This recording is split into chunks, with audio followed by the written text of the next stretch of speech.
And hello, everyone, and welcome out to Walk-Ons. We are here for the Thomas Bachman Show live another Thursday. And, Coach, I know it's your favorite thing to say, but when we start the show, we're 24 hours away. And usually the weeks are long. And, by this time in the week, you're ready. You're ready to go watch the kids compete and, get out on the field and do what they love to do. Practice is a grind sometime. This week's been a little bit different with the weather and, managing that. And, we've made some changes to what our normal week would look like, as far as we head into this. But, yeah, at this point in the week, it's like, man, I cannot wait to get out there and watch the kids compete and play again. And then here comes weather again, getting in the middle of things. Weather did what it does, and it's forced you guys inside a lot of the week. So how's things been out at practice? Yeah, and in so many ways that's been good for us. Monday with the kids being quarantined, right after school, we did a long academic study hall because the kids were behind, and we just needed it. We needed to catch up academically. I try and tell them all the time, that is what you're here to do. That's correct. We're not professionals, and we're not going to take advantage of the situation. And so a lot of them have been behind, with from the time when we were quarantined. So we did a lot of long academic study hall, and then we played some freshman and JV games and, played some of our guys that, do play on Friday nights. But being underclassmen, you're sophomores, you're juniors. It's the very definition of JV. So wanted them to get some reps in that environment, kind of take place some practice time we had missed when we had done some study hall. Some guys coming off of injury. Wyatt is good a player as we have, but he's been had his knee busted up in the inter-squad game. I think he's been out, and so getting back into the playing shape and conditioning, and then watching the film. While there's a lot of good things, you can still see that there's so much room for growth. As we understand things at a greater depth of just the little small, subtle details, and they can gain confidence in those details, I think that we can go play more aggressive, from snap to snap.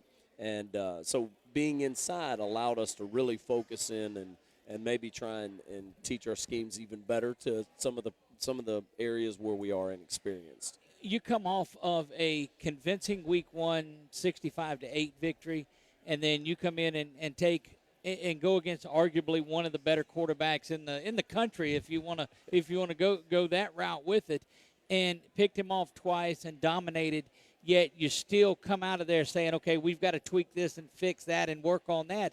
And if the outsider looks at it and said, well, you guys are rolling, how do you have anything to work on? Well, we have a ton to work on, and the kids know that. I think we've said this week after week, but the cool thing is the kids watch the film, and they can, they're hungry to watch the film. Right. And, they see where they can make corrections, and we're a long way from becoming, all that we can be with all this. As more of them get reps, these game reps, and more of them gain confidence, they can go play aggressive and confident, and just when you turn on the film, you still see hesitation out of some of them because they're learning. They're been thrown in the fire, and they're learning in some interesting circumstances, and it's not been all bad. Obviously, there's been a whole lot good, but no matter how many weeks we play, you're never done improving, and we really do as a staff, and I think as a program look forward to, the competition of practice and the grind of practice, even though they dread it at times because it is so hard. Right. They do know that has been the thing that has helped us, get to where we are. And if we want to continue to stay and continue to grow, then, the priority of practice and the priority of improving has to continue to be there week in and week out. Let me ask you this, and we're still going to recap, and in our next segment, we're going to get into some of the stats. Were you surprised at the efficiency that you demonstrated on offense throughout that? Defense did its thing. It got settled down after that first drive. But, again, 2 weeks in, and you guys haven't punted the football at all. Have you been surprised at the offensive efficiency that you've demonstrated through the 2 weeks? I don't know that I would say that I'm surprised. I mean, I know our boys, and I know what they're capable of, and you feel really, really confident in what they are. You also know the areas where, all right, will we be able to sort out some of this stuff? If they get a different look, then maybe, everything that we've worked on, how will they handle some of those situations? So, I don't want to say that I'm surprised because, I do have a ton of confidence in our boys that are out there, what they're capable of doing. I would say that I'm extremely proud Right. of the way they've executed in some big moments and crucial downs and the understanding of situational football. Uh, I've been proud of it would probably be a better description. Don't know that, you see the potential of what we have an opportunity Right. to become, and we're a long way from realizing that potential, but I think the kids are hungry for it. Well, we're hungry for more talk on this, but we've got to take a break. Look, there's time to come out to Walk-Ons. We are live here at Walk-Ons, where we're at each and every Thursday night for the Thomas Bachman Show. Coach, when we come back, I want to talk to you a little bit about offensive coordinator Ben McLaughlin. We're going to do that in his comfort from year one to year two. The whole show. We're going to have to do that. Guys, don't go anywhere. But if you're driving around looking for something to do, come out and visit us at Walk-Ons. Can't say enough about what the folks here at Walk-Ons do. They are the title sponsor of the Thomas Bachman Show. We're going to take our first break of the evening. When we come back, we're going to get into our first segment that talks a little bit more about the stats from that St. Thomas More, and one of the key components of that comes out there after you guys score. And so we're going to talk to Abel Peterman. That'll be coming up as well in the night. So don't go anywhere. It's going to be a lot of fun. We're just getting things going. We'll be right back to the Thomas Bachman Show on LA 103.5.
And we are back live to Walk-Ons. It is the Thomas Bachman Show.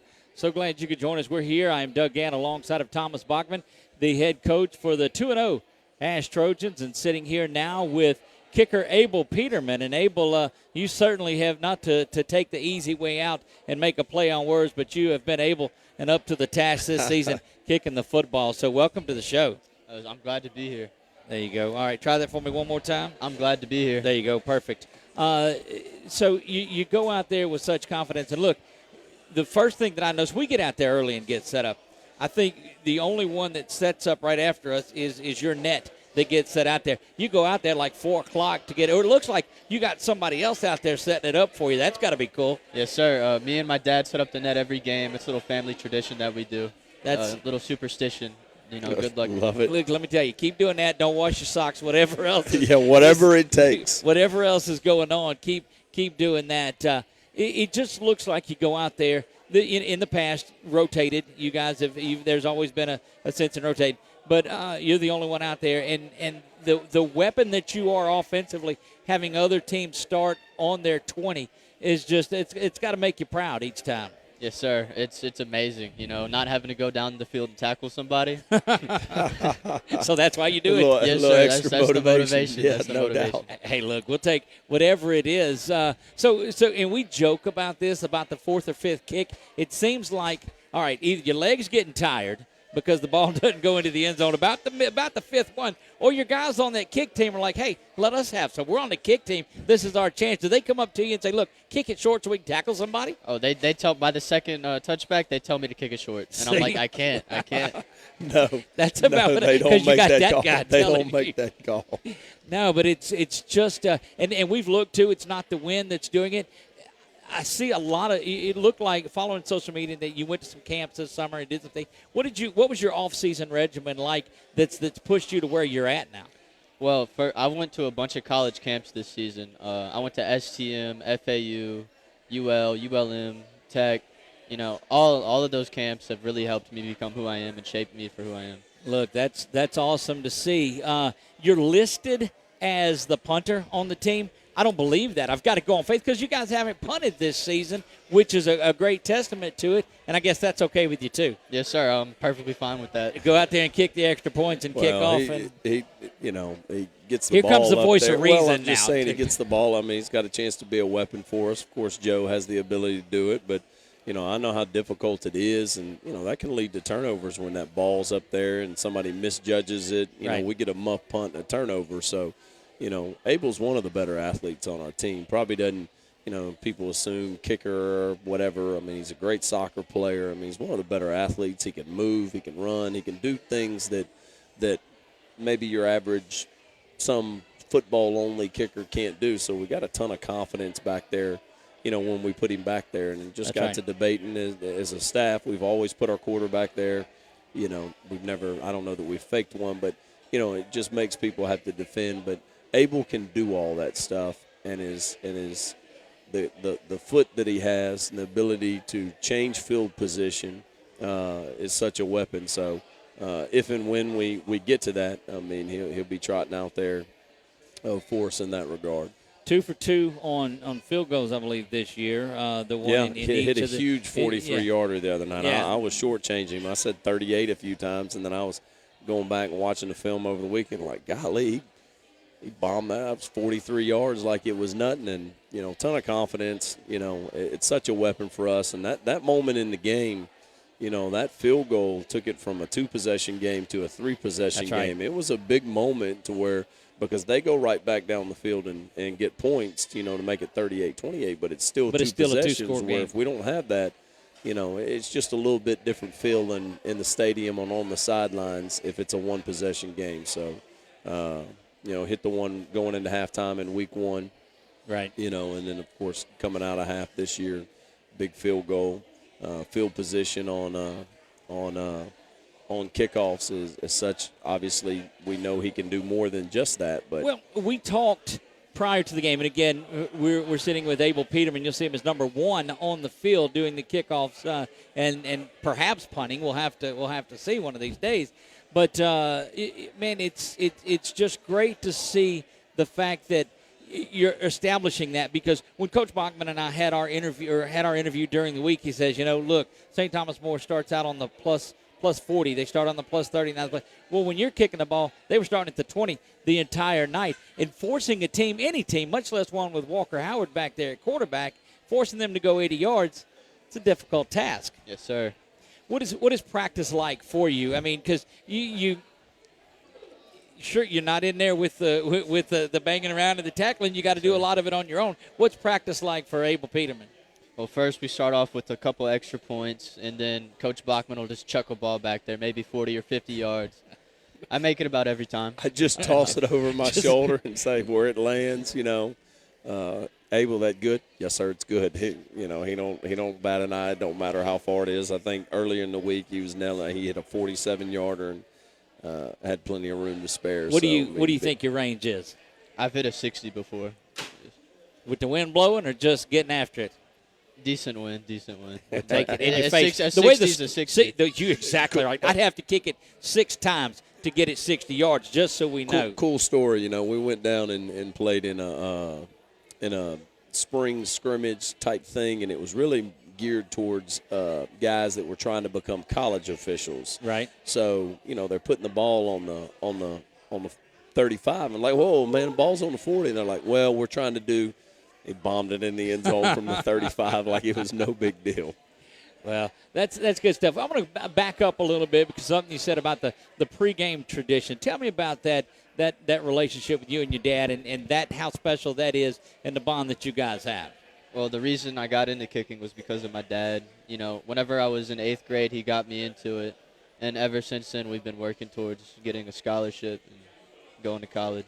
What's that looking like for you? You got to be hearing from some of these schools. I have a couple of schools talking to me, yes, sir. That's good to see. Grades are there? Yes, sir.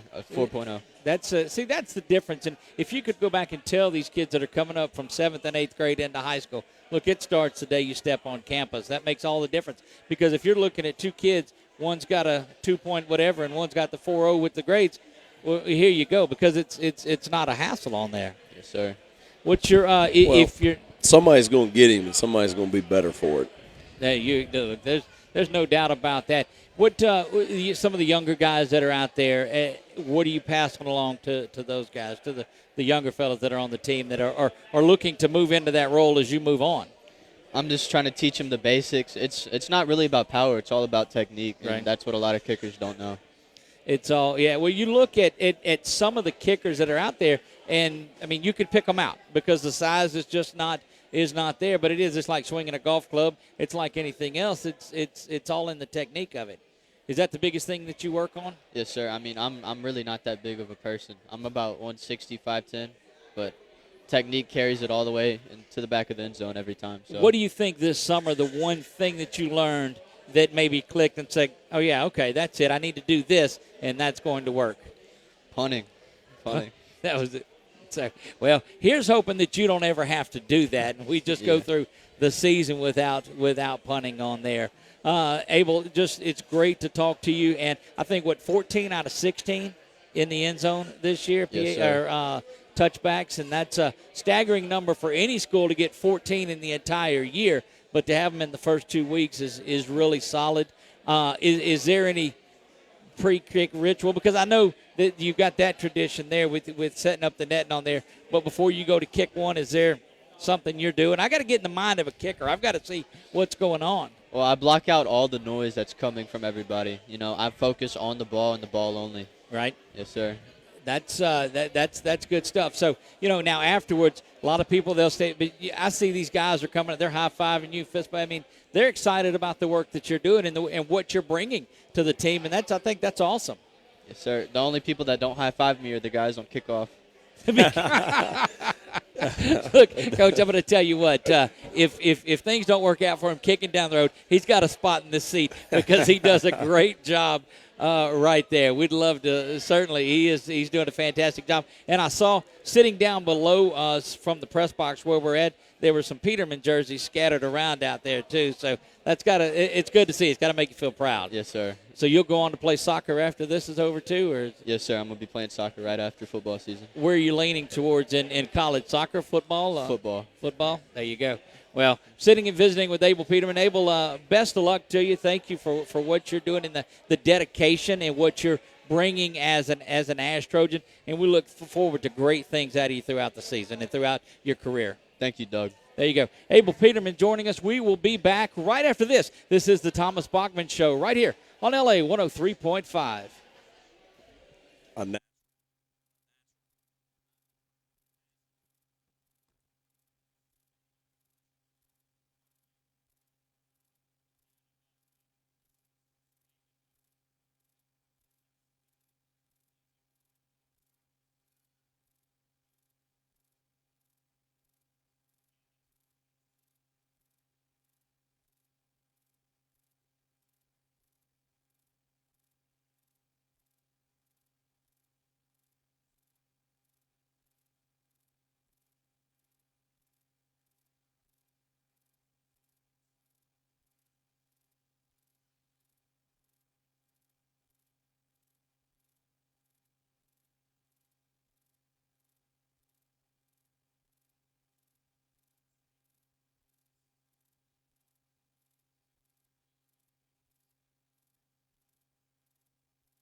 And we're back, guys, out here to walk-ons. It is the Thomas Bachman Show, fresh off of the big win over St. Thomas More. And sitting in this segment with a couple of the guys that were just, I mean, I don't care how you get around this. They were flat-out studs on Friday night and what they've been all season. I'm joined by Daylon Hammond and by Jarvis Newton on there. And, guys, all I can say is wow. And, Daylon, I'll talk to you first on there because I think Jarvin just broke it and he's off to the house again. So, which is what he did every single time he touched the ball the other night. So, we've been talking about that for years. But, Daylon, sat and visited with you in the locker room before the game.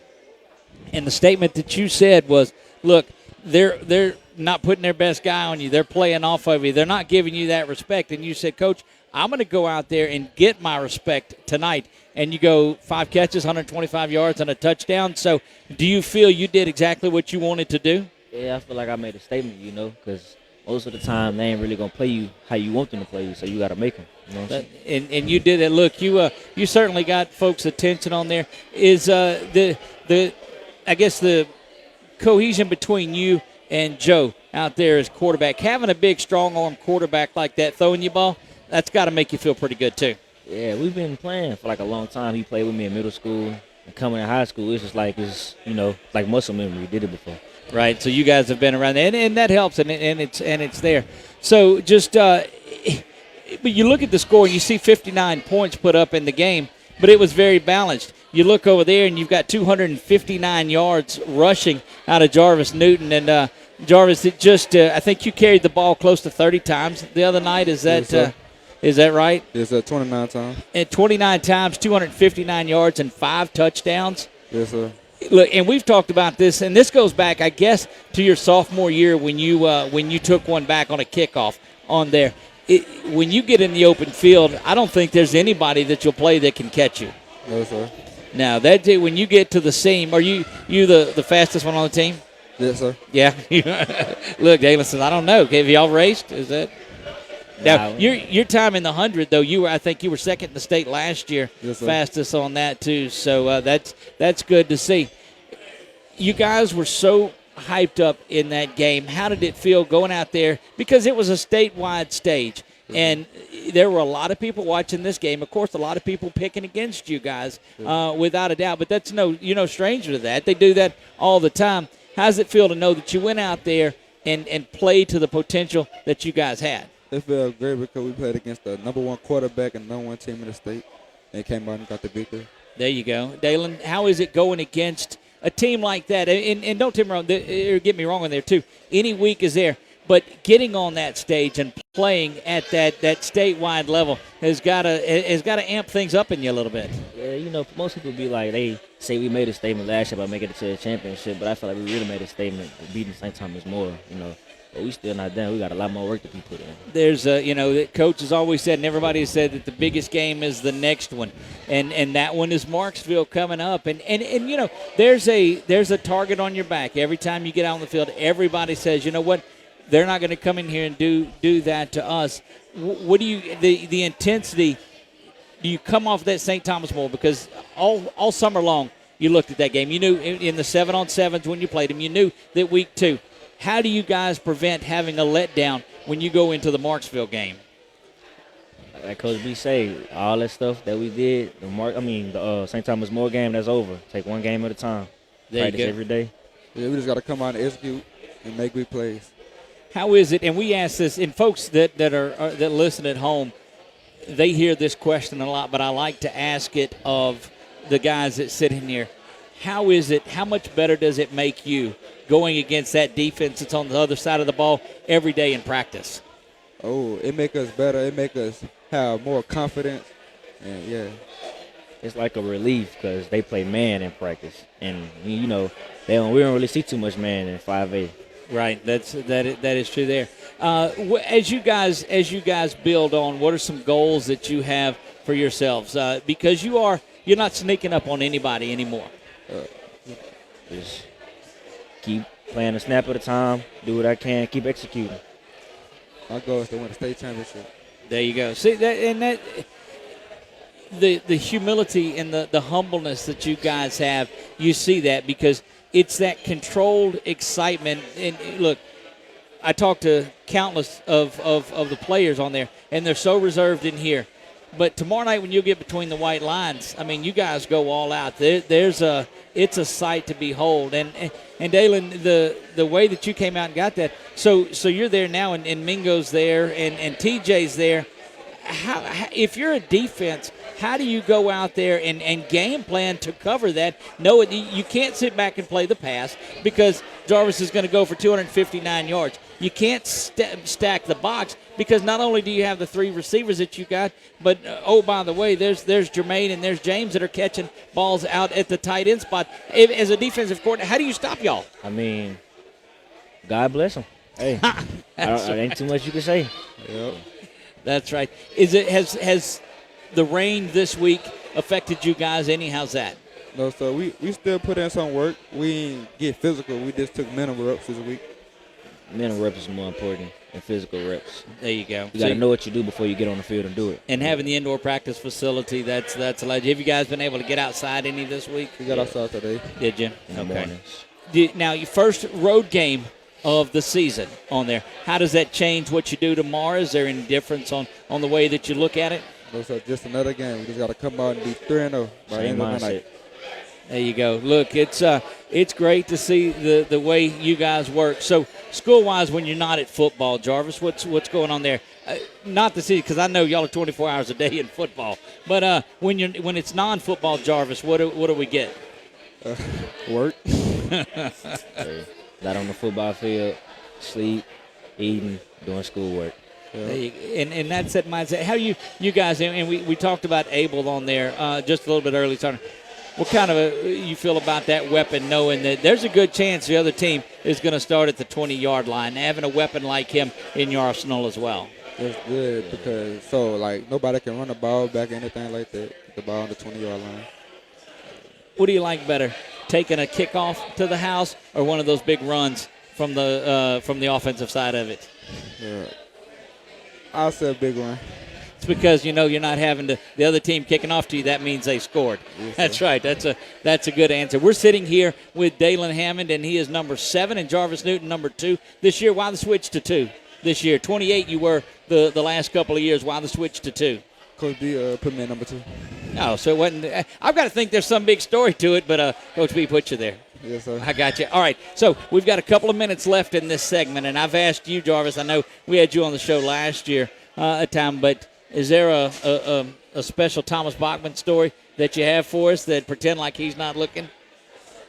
Man, I don't think Only so. thing I can remember is him getting mad at the O-line and throwing his hat on the ground. Oh, yeah.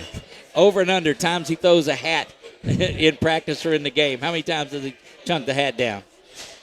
He been stopping himself lately. So. Yeah, he been calm. He been stopping. He's stopping. He ain't threw it on the ground yet this year. So he's a calmer, gentler Coach Bachman. Yes, sir. There you go. You guys keep putting up 60 points a game, and that'll do a lot of that. Sitting with Daylon Hammond, Jarvis Newton. Guys, thank you so much for joining us. We appreciate it. And let's go out there and take care of business tomorrow night. Yes, sir. Go Trojans. There you go. Guys, we're going to take another break. When we come back, we're going to recap, finally, that St. Thomas More game. We're going to look ahead to Marshville, as we know that's just around the corner. Don't go anywhere. This is the Thomas Bachman Show right here on LA 103.5.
We're back to walk-ons. This is the Thomas Bachman Show. I am Doug Gann alongside of head coach Thomas Bachman. And, Coach, just 3 fine examples of Ash Trojans there. We had Abel Peterman, and then, of course, we had Daylon, Hammond, and Jarvis Newton on there. And just class guys representing the program. 3 seniors, been in the program for 4 years. Great kids, fierce competitors, everything you want in a young man. We talk about it as a staff all the time. It's fun. There's a lot of camaraderie on our staff, and just how fortunate we are to get to coach these kids in this community with our parents, and how they trust us with their child. And yeah, those are 3 perfect examples of a student athlete on our team, and fortunate, blessed. I mean, I do. I know we were talking off air a little bit. I know Daylon was very articulate in speaking and yes, carries himself well. And there is a competitive fire that burns in that young man that is as fierce as anybody. I'm talking about there is a passion and desire, and he plays with that edge that it's fun to be around and to watch him compete, because, boy, when he gets out there and he's competing, he is competing. And anyway, just really happy for him, and excited. I'm really ready to watch him over the course of a season. You see that every time that you talk to, and just that time we spent there in our pregame meeting there and got to meet him in the locker room. He said, look, I'm going out there. I'm tired of being disrespected on this team, and that's the fire. Whether it is or not, because people know who he is, and they pay attention. But when you're lined up against, when TJ's out there, I mean, Daylon, we called him a little bit last year, but he is just as solid as anybody you'll find in the state. Well, we talk about, and he talks about, one thing in our program, find what motivates you. Right. I don't, we want it to be intrinsic, but, don't, every personal slight, every backhanded compliment, everything you need to put fuel on the fire to go do what it is that you want to do, what you have a burning, take it all, use it all as motivation. Right. So, real or perceived, however you want So it, let's go. Right. Use you pour whatever fuel you need to pour on that fire to get yourself going. And obviously, I think there was a fire. Right. When you talk to him without in a prior doubt. him, and that you got to see it on the field. It's not a talk about it. It's he's having a conversation with within the confines of trust of our locker room. Right. But there was a go prove it and back it up and play behind it on the field that night. And look, just talent, recognizing talent as well. They answered the question the same way as playing against that defense, being able to go against that defense. He says, there's things that the defense will do and can play on man that other teams can't get out there and do. So everybody's getting better every day when those ones are going against the ones. Yeah, no doubt. I mean, I do think it's one of the things, and maybe the thing, is the competitiveness of practice, the good-on-good reps. I mean, where it almost turns into full go live, speed of the game, right. Because you got to go in the locker room and hear it from your boys at that point. So there's a competition and an energy and a passion that can get going out on the practice field too. When you feel like the other side's getting the better of you, you don't want to go hear it in the locker room from them. So it makes practice competitive, and we do try and stress to them that. The people you're competing against, embrace that challenge of going against that receiver or that DB or the because they're going to make you better. Because more times than not, I don't know that we tell them the player you're going to play on Friday is not the caliber of player that you're going to play right there in practice. So embrace the struggle. Seek out the toughest competition. Don't seek out the guys you're better at, and so you can beat them in a one-on-one rep. Seek out the dude that's going to challenge you the most, so that when Friday rolls around, you've been having to go against his tail all week, this is a little bit. So I think our kids embrace that. I know our coaches embrace it. Our senior leadership sets that tone, makes the grind of what this is, because it is a grind. Early mornings, long nights, prep, film.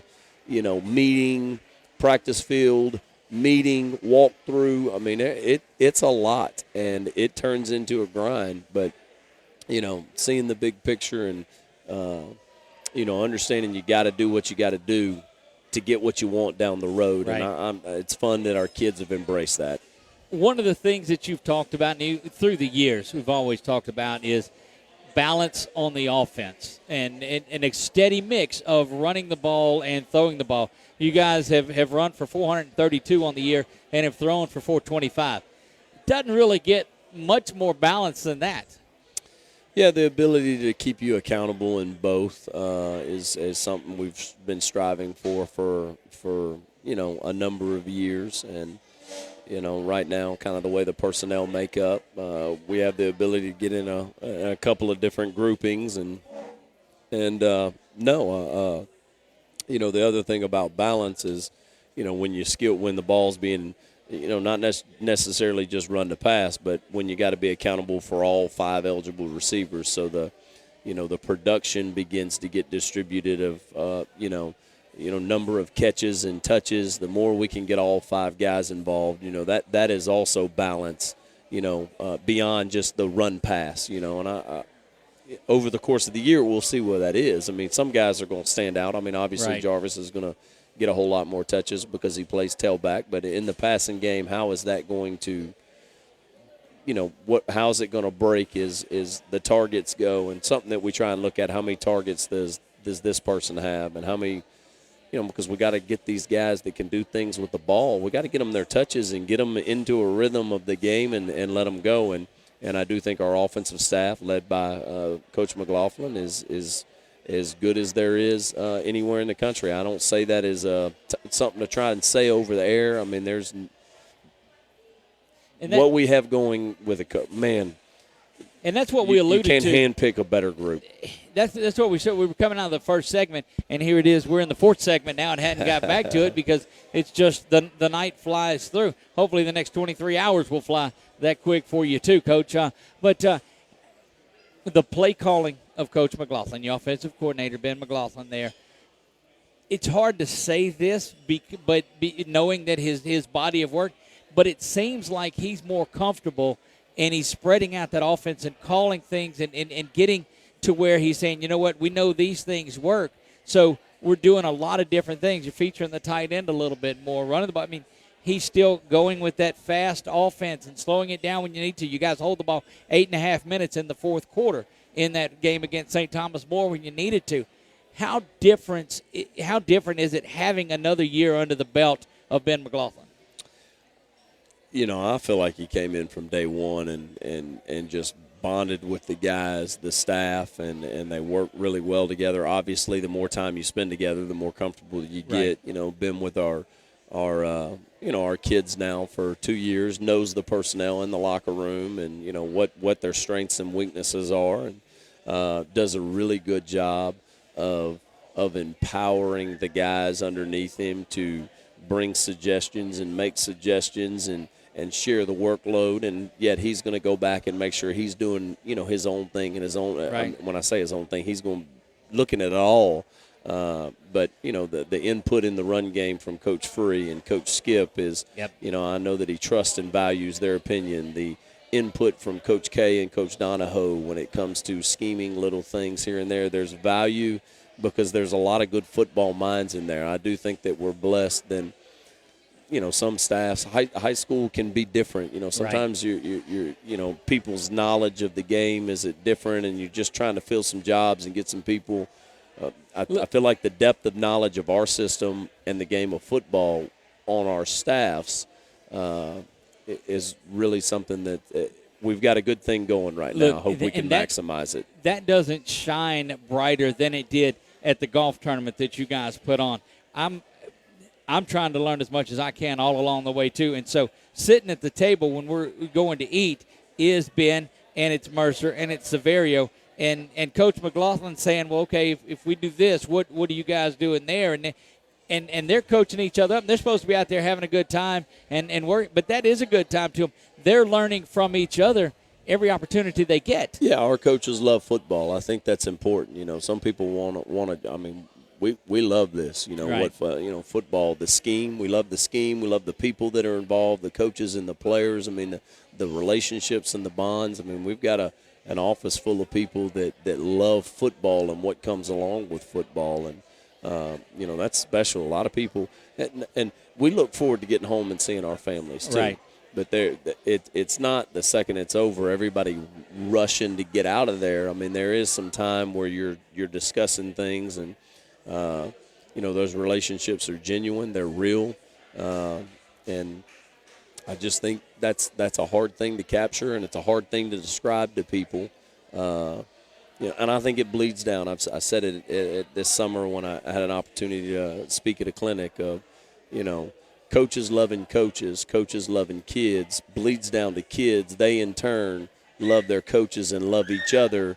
You're not going to be able to go around this coach and, there is a unity because I do think that everybody on that staff, one, we're all super competitive and we want to win, Right. but there's a bigger picture involved of, the developing and the molding of young people and using the game of football to do that. And I do, to a man, believe that's what our staff is about. But we're using the game, and I would hope and pray that our players, that day in and day out extreme accountability is because we want what's best for them. Well, there you have it. We've got one segment to go. We're getting into the fourth quarter of our broadcast here. We're going to take our final break of the evening. When we come back, we're going to talk about some of the guys that returned, some of those that came back in that game, and maybe a couple of guys that you haven't heard about that are going to make their first appearance this Friday night. That's tomorrow night in the Marksville game. We'll do all of that when we come back. We're live out here from Walk-Ons. This is the Thomas Bachman Show on LA 103.5.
We are back live to Walk-On's final segment. And, Coach, it looked like the 2-minute drill on those tacos you were eating over there. Yeah, I got a few left. They're good. That's they won't be there much longer. No, they will not. Here in about 10 minutes when this is over. That's right.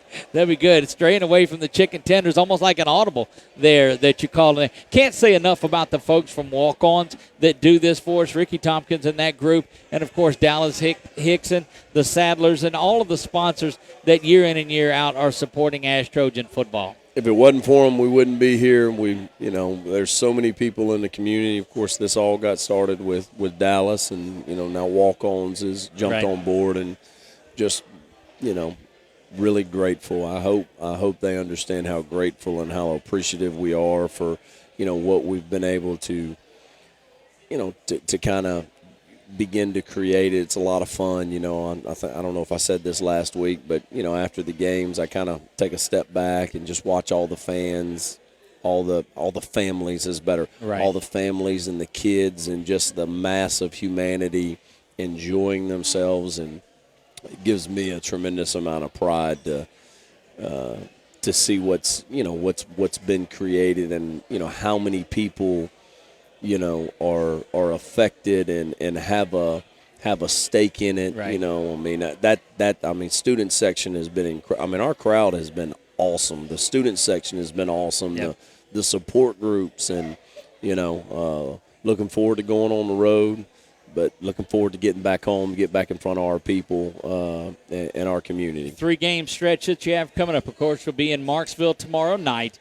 Then you've got homecoming the following week with Peabody. Then you take that Thursday night trip to Winona, Mississippi.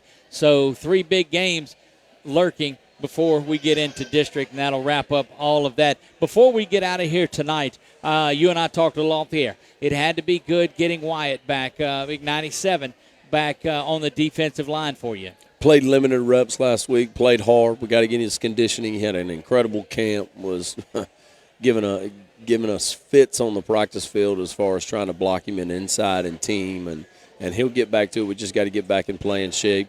Gave us some very valuable quality reps, but eventually we'll get to where he can get a whole game and a whole bunch of reps under his belt. You got a little bit of a boost on your defense this week, too. Tell us about some of the newcomers that are coming in. Well, Aidan Walker's a sophomore, and there's a role that he's going to, he's kind of a kid that could play a few different spots. When we got back off of quarantine, he has a history of cramping and, had real bad full-body cramps after a really difficult practice, and, had to get his levels back down, right.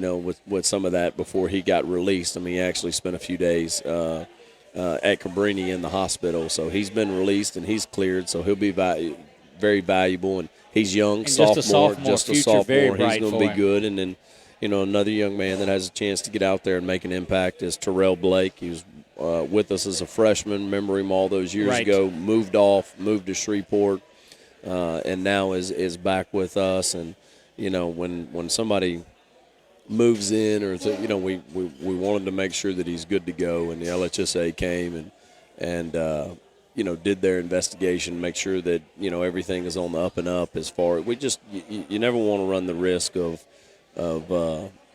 anything happen. So just wanted to, we felt very confident about it. We right. felt good about it, but you just want to make sure. And of course, the LHSA is dealing with a whole lot right now with Ida and being out of the office and the people down there. I know Coach Severio said this, and a lot of people, the LHSA is for kids, and right. I do think they want kids to be eligible. And there's a lot of debate out there, and I'm not interested in getting into any of that stuff about all the stuff people want to debate on in the LHSA. And we're going to coach these kids, and that's another discussion. But I do think that they want kids participating in athletics, and they try to do everything, and they have worked probably overtime. Some of them don't even have electricity, or maybe they just got electricity, and they're bombarded with this stuff week after week and year after year and sports season after sports season with eligibility requests and checks. And I just know that it's not an easy job, and it took them a little while, but here we are 2 weeks in, and he was declared to where he's good to go. So he should be out there, number 25. Aiden's number 10. Aidan, a big kid too, 6'1", I think you said. Yeah, he's probably 6'1" plus. I'm not real At good a with sophomore. height. He's about 210. I mean, As a sophomore. play linebacker. You know, Crazy. I don't know, play linebacker. You could see him in a few different spots for the years over that. Some of that determined that he determined some of that. And that's another one of those sophomores. It seems like year after year we hear about solid sophomores that are making contributions. Yeah, you know, feel good about our classes down through every year. You know, we here for several years we've had strong senior classes. So when the all season gets here, you kind of take a breath, like, whew, how we're going to replace these guys? But there's another group of kids that step in, and you know, I did say that 2 years ago when we lost Right. that huge senior class, and everybody's. They're, this and that. And Yes. there's going to be a new group of names and a new group of kids that everybody's going to say, well, once they graduate this. And then I hope it's just another group of kids and another group of names. Well, once they graduate, they'll be this. And, I just hope that, and it creates an expectation, watching the TV right here behind us, and Carlos Rubio's there at UL Great to see playing. him back. And the connection that our former players still have with the program is Right. probably the most rewarding and special thing for us as coaches is they're following what we're doing. Right. I'm not a big, huge social media guy, but I do try and follow our kids and our stuff and try and see what's going on. And, for Jermaine to get his offer from Southern this week, and the first one to respond to it is Shield all the way out there in Right. California. That's right. I mean, those things are awesome and make you appreciative. I ran out all the time. It's all well and good. Look, just to hit on that real quick before we get out of here. Look, our internet was choppy Friday night on the broadcast, and CJ was the one calling us out from the internet. He said, "Look, come on, get it back." I was like, "It's not me. It's this internet up here." But we've got all of that fixed. Look, it's been a great night here at Walk-Ons. We had Ben had their game on Trinity Valley when we're in. He's got some different screens, and he had Trinity Valley watching CJ and Jermaine there Saturday morning. There you go. We know that they're always listening to the show and listening to the game. So a big shout out to all of the former Trojans that are out there. I say former, they're always Trojans, forever For life. forever Trojans. They are indeed. That's going to wrap it up here from Walk-Ons, guys. It has been a wonderful night. We've been listening to the Thomas Bachman Show, Coach. We're about 22 hours away now from kickoff, so we'll see you tomorrow down on the sideline. Cannot wait. There you go. That's going to wrap it up here from Walk-Ons. From my executive producer, Chuck Perkins. Chuck, thank you very much for all you do. Coach Thomas Bachman, I am Doug Gann. God bless you all, and good night from Walk-Ons.